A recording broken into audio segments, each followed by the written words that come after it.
નમસ્કાર. ઉના તાલુકાના ગુપ્ત પ્રયાગ તીર્થધામ ખાતે અખિલ ભારતીય સાધુ સમાજ અને અગ્નિ અખાડાના પ્રમુખ પરમ પૂજ્ય મુક્તાનંદ બાપુનો 68મો જન્મદિવસ ભવ્ય રીતે ઉજવવામાં આવ્યો.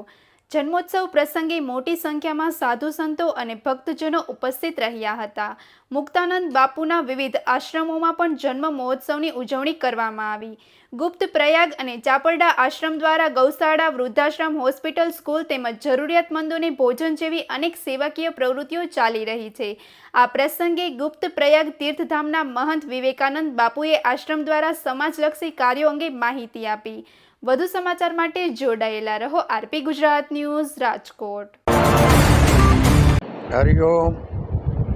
આજે પૂજ્ય મુક્તાનંદજી બાપુ જે ગુપ્ત પ્રયાગ અને બ્રહ્માનંદ વિદ્યાધામનું સંચાલન અને દેખરેખ રાખે છે, મહાન છે.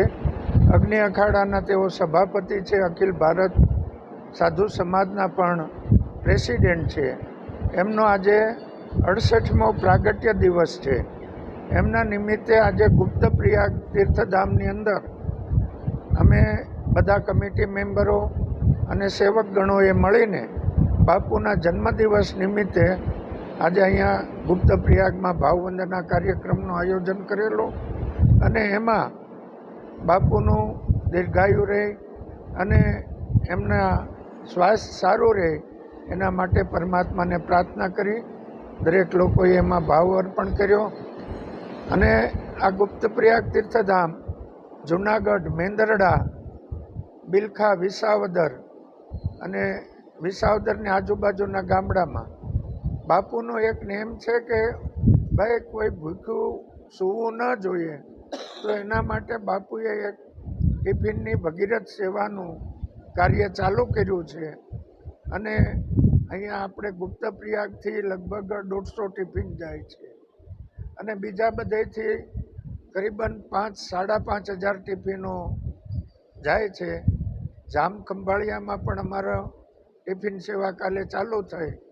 આજે આપણે અહીંયાથી પણ 125-150 ટિફિન ભરીને રવાના કર્યા અને ભવિષ્યમાં 5,000 કે 10,000 ટિફિન થાય તો પણ એ વ્યવસ્થા બાપુએ કમ્પ્લીટ તૈયાર કરીને રાખી છે અને સમાજને એક નવો રાહ ચીંધવા માટે બાપુ આ બધાય ભગીરથ કાર્યો કરતા હોય છે અને નવા નવા પ્રયોગો કરીને સમાજ કેમ જાગૃત થાય અને સેવાની ભાવના કેમ એમાં પ્રગટ થાય એવા બાપુના ઉમદા વિચારો છે.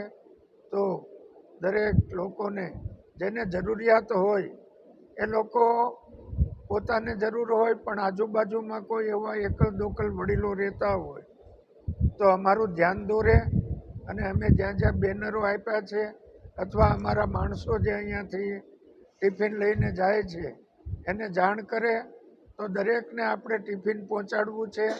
વિકલાંગ હોય કે 60-65 વર્ષના વડીલો એકલ દોકલ રહેતા હોય એના માટે આ સેવા ચાલુ કરી છે. હરિઓમ અસ્તુ.